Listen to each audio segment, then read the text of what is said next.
Season 8 చూస్తున్నారా? చూస్తాను. అందులో మీ ఫేవరెట్ కంటెస్టెంట్ ఎవరు? నబీల్ బాగా ఆడుతున్నాడు. నబిల్. ఎందుకు నబిల్? ఆడుతున్నాడు, గేమ్స్ బాగా ఆడతాడు కాబట్టి. అంటే కొంచెం ఫ్లిప్ అవుతున్నట్టు అనిపిస్తుంది ఏం అంటున్నారు. లేదు, బాగానే ఆడతాడు. నిన్న సోనియా ఎలిమినేట్ అయింది కదా, ఎక్స్పెక్ట్ చేశారా ఆమె ఎలిమినేట్ అయితే? కంపల్సరీ అందరు అదే టాక్, ఎలిమినేట్ కావాలనేసి. ఎందుకని అందరూ అట్లా తనకి? తన కొంచెం గేమ్ అంతా ఆడట్లేదు, వాళ్ళిద్దరిని అది చేసేస్తుంది అనేసి. అంటే సోనియా వెళ్ళిపోయింది కదా, ఇప్పుడు నిఖిల్ పృథ్వీ ఏమైనా లో అవుతారంటారా? లో అయిన గేమ్ లాగానే ఆడాలి. గేమ్ ఆడడానికి వచ్చింది కానీ వాళ్ళతో కాదు కదా. ఓకే. అంటే నిఖిల్ పృథ్వీ ఇప్పుడు ఎలా ఉంటారంటారు మరి హౌస్ లో? ఆడతారు, బాగానే ఆడతారు. విష్ణుప్రియ పృథ్వీని ఇన్ఫ్లుయెన్స్ చేయడానికి ట్రై చేస్తుంది కదా, మరి ఏమైనా వర్కౌట్ చేస్తుంది కానీ అవుతుందా? పృథ్వీ కావట్లేదు కదా. విష్ణుప్రియ ఎలా ఆడుతుంది మరి? బాగా ఆడుతుంది.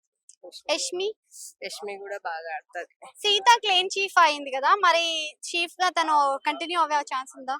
అవ్వచ్చు, బాగా ఆడుతుంది సీత కూడా. ఇప్పుడు సీత వర్సెస్ నిఖిల్ ఉంది కదా, వాళ్ళిద్దరు ఎవరు స్ట్రాంగ్ ఉంటారు? సీత సీత. ఎందుకని సీత? గేమ్ ఆడుతుంది, వాళ్ళు అందరితో ఆడిపిస్తుంది, బాగుంది. నిఖిల్ ఫేకా లేదా జెన్యూన్? ఫేక్ ఏం కాదు, జెన్యున్ గానే కానీ ఇన్ఫ్లుయెన్స్ అవుతాడు నిఖిల్. ఇక్కడ ఫేక్ అంటే ఎవరు చెప్తారు? ఎవరు వెళ్ళిపోయింది కదా. ఆమె ఒకతే. అంతే. జెన్యూన్ అంటే ఎవరు అనుకుంటున్నారు? సీత బాగానే ఉంటది జెన్యున్ గా, నబిల్ జెన్యున్ గా ఉంటాడు. ప్రేరణ గురించి ఏమో. బాగా ఆడతాడు. నాగమణికంట మనం మారాలంటారు. Waste Waste. వేస్ట్. ఇప్పుడు ఏం ఆడాడు వేస్ట్. మిడిల్ వీక్ ఎలిమినేషన్ ఉందంటున్నారు కదా, ఎవరు వాడే eliminate అవుతారు? వెళ్ళిపోతాడు. నాగమణికంట. నాగమణికంట. కంపేరింగ్ టు ఆదిత్య ఓం నాగమణికంట, ఇద్దరిలో ఎవరు బెస్ట్ అంటే ఏం చెప్తారు? ఆదిత్యనే బెస్ట్. ఎందుకని ఆదిత్య? ఎక్కువ ఎవరిని అది చేయడు, డామినేట్ చేయడు, తనేందో తనే ఉంటాడు.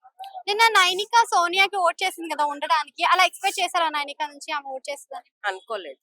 నైనిక ఎలా ఆడుతుంది? ఇంకా అంత ఏం ఆడదు. వైల్డ్ కార్డ్ ఎంట్రీస్ ఉన్నాయి అంటున్నారు కదా, వైల్డ్ కార్డ్ ఎంట్రీస్ లో ఎవరు వస్తే బాగుంటది పాత సీజన్ వాళ్ళు? రోహిణి అంటున్నారు కదా, రోహిణి వస్తే ఎంటర్టైన్మెంట్ ఉంటది. ఓకే. అంటే అవినాష్ కూడా వచ్చే ఛాన్స్? అంటున్నారు, అవినాష్ అంటున్నారు, ఇంకా రవి అంటున్నారు, గౌతమ్ కూడా. గౌతమ్ గౌతమ్ వస్తే అంటున్నారు. ఎలా ఉంటుంది మరి 2.0 కి? గౌతమ్ వచ్చినా మామూలుగానే పోతాయి. జనరల్ గా ఎంటర్టైన్మెంట్ అంటే రోహిణి, అవినాష్ అంటే నాగమణికంట ఇంకా ఏమంటారు మన గౌతమ్ ఇద్దరు కలుస్తారు అని అంటున్నారు బస్ కదా. ఒక్క నిమిషం. నాగమణికంట ఇద్దరు కలిసిపోతారు అని అంటున్నారు కదా. తెలియదు. ఓకే. అయితే ఈ వీక్ లో ఎవరు వెళ్ళిపోతారు అనుకుంటున్నారు మీరు? అదే వాడు మణికంటే మణికంట వెళ్ళిపోతారు. అంటే ఈసారి గేమ్స్ మిమ్మల్ని ఎంటర్టైన్ చేయగలుగుతున్నాయా? పర్లేదు. పర్లేదు. అయితే ఇప్పుడున్న గేమ్స్ కానీ టాస్క్ కానీ కంపేరింగ్ టు మన పాత సీజన్స్ లో ఇప్పుడున్నాయి మీకు ఎలా అనిపిస్తుంది? గొడవలు ఎక్కువ ఉన్నాయి కదా. ఏం లేదు. యష్మి ఎలా ఆడుతుంది? బాగానే ఆడుతుంది. ఇక్కడ అగ్రెసివ్ ఎవరు ఓవర్ గా అగ్రెసివ్ అవుతున్నారు? పృథ్వీ అవుతాడు. పృథ్వీ. అంటే పృథ్వీ రూల్స్ కూడా బ్రేక్ చేస్తున్నాడు అంట, నిజమేనా? అది మనకు అంత చూపించట్లేదు కదా, అప్పుడప్పుడు చూపిస్తున్నారు. ఓకే. ఇప్పుడు మళ్ళీ లవ్ ట్రాక్ ఏమైనా ఉంటదంటారా? చెప్పలేము. Thank you madam.